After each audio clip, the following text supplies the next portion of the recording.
वो दुनिया का सबसे खतरनाक जीव है। वो आपका खून चूसते हैं, आपको चैन से सोने नहीं देते और घातक बीमारियां फैलाते हैं। वो हर साल लगभग 10 लाख लोगों की जान लेते हैं। नहीं, हम वैम्पायर्स की बात नहीं कर रहे हैं। वो तो सिर्फ किस्सों कहानियों में मिलते हैं। हम बात कर रहे हैं रियल लाइफ वैम्पायर्स यानी मच्छरों की, जो आकार में तो बहुत छोटा होता है लेकिन है सबसे खतरनाक जीव। वो कैसे? तो दोस्तों, आप भी जान लीजिए कि अफ्रीका में हर 45 सेकंड में एक इंसान की मौत मच्छर के काटने की वजह से होती है। Malaria, dengue, chikungunya, yellow fever और कई तरह के इंसेफ्लाइटिस जैसी जानलेवा बीमारी का कैरियर है ये मच्छर। जरा सोचिए, ये 3 मिलीमीटर का छोटा सा जीव कितना घातक है। आपका भी पाला कभी न कभी मच्छरों से जरूर पड़ा होगा। कान के पास आकर इनका भिनभिनाना हो या फिर खुली त्वचा मिलते ही ब्लड सकिंग पाइप उसमें धंसा देना। जितना परेशान आपको मच्छर करता है शायद ही और कोई जीव कर पाए। और आपको तो पता ही है, तो कितना अच्छा हो ना अगर एक दिन अचानक दुनिया के सभी मच्छर गायब हो जाएं। क्या मच्छरों का हमारे इकोसिस्टम में कोई रोल भी है? और अगर ऐसा हुआ तो क्या होगा? जानेंगे ऐसे ही सवालों का जवाब आज के इस वीडियो में। दोस्तों, स्वागत है आपका द मिस्टिका लैंड पर। मच्छर या मॉस्किटो इस पृथ्वी पर इंसानों से भी पहले से रह रहे हैं और ये दुनिया के लगभग हर देश में पाए जाते हैं। दुनिया भर में मच्छरों की 2500 से अधिक प्रजातियां हैं। यह असामान्य लग सकता है कि एक छोटा सा मच्छर इतना खतरनाक हो सकता है, लेकिन ये सच है।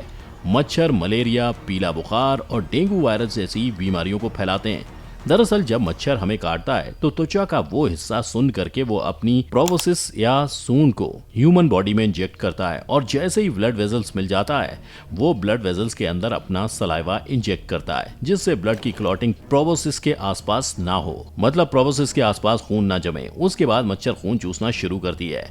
हमारी बॉडी का इम्यून सिस्टम मच्छर के सलाइवा को एक एलर्जिक पदार्थ मानता है। ये इम्यून सिस्टम किसी भी बाहरी तत्व के शरीर में घुसते ही तुरंत एक्टिव हो जाता है और मच्छर के सलाइवा के खिलाफ हमारा इम्यून सिस्टम हिस्टामिन नाम का केमिकल रिलीज करता है, जो उस जगह पर जाकर भर जाता है, जिससे काटने वाली जगह पर एक बम्प हो जाता है और खुजली होना शुरू हो जाती है। जब मच्छर किसी ऐसे व्यक्ति को काटता है जिसे कोई विशेष बीमारी हो और फिर आपको काटता है और लार को आपके शरीर में इंजेक्ट करता है, ये लार आपके ब्लड वेजल्स में प्रवेश करती है, जिससे आप मच्छर द्वारा उठाए गए वायरस या बैक्टीरिया की वजह से उस बीमारी के कांटेक्ट में आ जाते हैं। जैसा कि हमने शुरुआत में कहा था, अफ्रीका में हर 45 सेकंड में एक इंसान मच्छर के काटने की वजह से मर जाते हैं। और अगर आप ये सोच रहे हैं कि मच्छर सिर्फ मनुष्यों को प्रभावित करता है, तो हम आपको बता दें, दुनिया भर में पशु और पक्षी भी मच्छरों का शिकार बनते हैं।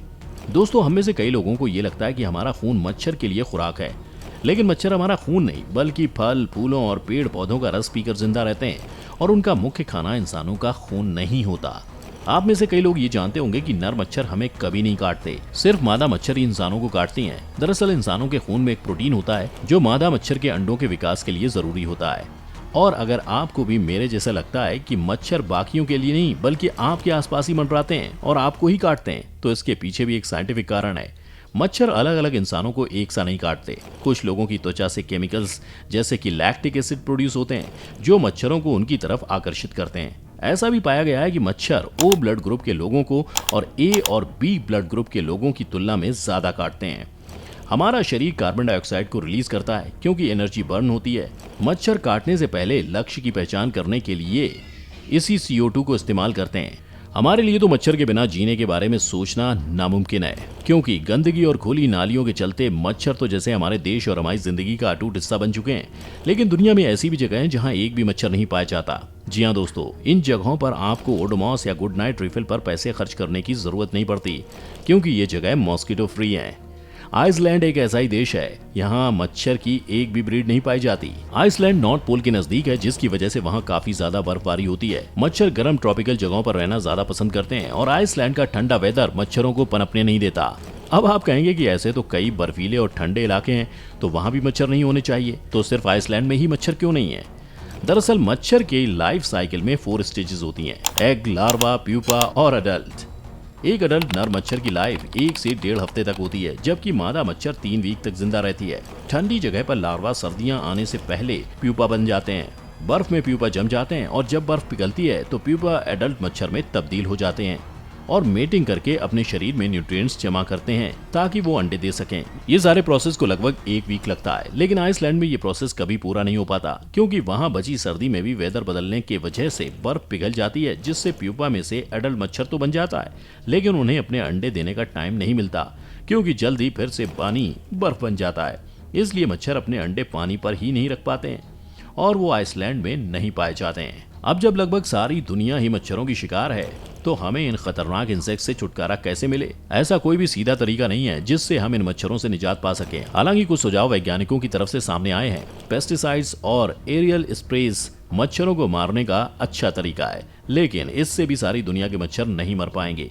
इनसे छुटकारा पाने के लिए जीन ड्राइव टेक्नोलॉजी और स्टेरिल इंसेक्ट टेक्नोलॉजी का इस्तेमाल किया जा सकता है, जिससे मच्छरों के रिप्रोडक्टिव प्रोसेस पर असर होगा और धीरे धीरे ये दुनिया से एक्सटिंक्ट हो जाएंगे। दूसरा तरीका ये है कि जेनेटिकली मॉडिफाइड मेल मॉस्किटोज को रिलीज किया जाए, जो ना तो इंसानों को काटकर उन्हें परेशान करें और अगर बच्चे भी पैदा करें तो सिर्फ स्टरलाइज ऑफ स्प्रिंग प्रोड्यूस करें। ये करने के लिए कई साल लग सकते हैं, लेकिन इससे शायद एक दिन हमें मच्छरों के कान पर भिनभिनाने से छुटकारा मिले।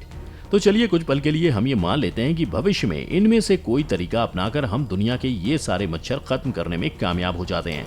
लेकिन फिर आगे क्या होगा? सबसे अच्छी बात तो ये होगी कि हर साल लाखों लोग बीमार नहीं होंगे और मरेंगे नहीं। आप गर्मियों में बिना मच्छरों के काटे जाने के डर से बाहर घूम फिर सकते हैं। जानवर भी ज्यादा सुरक्षित हो जाएंगे। हमें मच्छरों से बचाव के लिए जो पैसे खर्च करने पड़ते हैं वो भी बचेंगे। मच्छरदानी, ओडोमॉस, ऑल आउट जैसे प्रोडक्ट्स की मार्केट में जरूरत ही नहीं रह जाएगी। क्या कुछ बुरा भी होगा? क्या लाइफ साइकिल में मच्छरों की कोई जगह भी है? दोस्तों, ऐसा माना जाता है कि मच्छर गंदे पानी में से हार्मफुल माइक्रोब्स को खाकर पानी को साफ करता है। हालांकि ये बात भी सच है, लेकिन ये काम तो पानी में रहने वाले कई और जीव भी करते हैं और वो भी हमें परेशान किए बिना। एडल्ट मच्छर कई जीवों जैसे लेजर्ड, डक और कई मछलियों आदि का खाना भी होता है। तो अगर आप ये सोचते हैं कि इनके गायब होने से फूड चेन पर असर पड़ेगा, तो ऐसा बिल्कुल भी नहीं है, क्योंकि मच्छर इनकी खुराक का प्रमुख हिस्सा नहीं है। इसलिए इनके ना भी होने से किसी को ज्यादा असर नहीं पड़ेगा। मच्छर पॉलिनेशन में भी मदद करते हैं, लेकिन ये काम तो मधुमक्खी और बाकी उड़ने वाले जीव भी करते हैं। तो मच्छर के दुनिया से गायब होने से किसी भी चीज पर ज्यादा कुछ असर नहीं पड़ेगा। लेकिन हमें ये ध्यान रखना चाहिए कि मच्छरों की हजारों अलग अलग प्रजातियां हैं और सारे मच्छर बुरे नहीं होते, क्योंकि कई मच्छर सिर्फ वेजिटेरियन होते हैं जो सिर्फ फल और फूल के रस पर जिंदा रहते हैं और ये हमें नुकसान नहीं पहुंचाते हैं। इनफैक्ट इनमें से कई स्पीशीज जैसे कि एलिफेंट मॉस्किटोज तो हमारे दोस्त हैं। जी हाँ, ये हमें मदद करते हैं क्योंकि इनके लार्वा बाकी हानिकारक मच्छरों के लार्वा को खाते हैं और सिर्फ मच्छरों की 200 स्पीशीज ही ऐसी हैं जो इंसानों को परेशान करती हैं। कई तो सिर्फ मैमल्स का खून पीती हैं। और रही बात उन मच्छरों की जो बीमारियां फैलाते हैं, तो उनकी संख्या तो और भी कम है। मलेरिया फैलाने वाले एनोफिलीज मच्छर की 460 स्पीशीज में से सिर्फ 5 ही स्पीशीज इंसान के लिए खतरनाक हैं। तो क्या इन 5 स्पीशीज के लिए 460 तरह के जीवों को खत्म करना मोरली अनएथिकल नहीं होगा? साथ ही हम सीधे सीधे तो नहीं जानते कि इसका क्या बुरा असर होगा, लेकिन हमारे इकोसिस्टम के साथ छेड़छाड़ करना रिस्की भी हो सकता है। क्या आप भी मच्छरों से परेशान हैं? क्या आप भी सोचते हैं कि वो दुनिया से खत्म हो जाएं? हमें कमेंट सेक्शन में जरूर बताएं। अगर आपको वीडियो पसंद आई हो तो इसे ज्यादा से ज्यादा लाइक और शेयर करें। साथ ही हमारे चैनल को सब्सक्राइब करें और लाइक करें हमारा फेसबुक पेज भी। फिलहाल आज के लिए इतना ही। आपका बहुत बहुत शुक्रिया।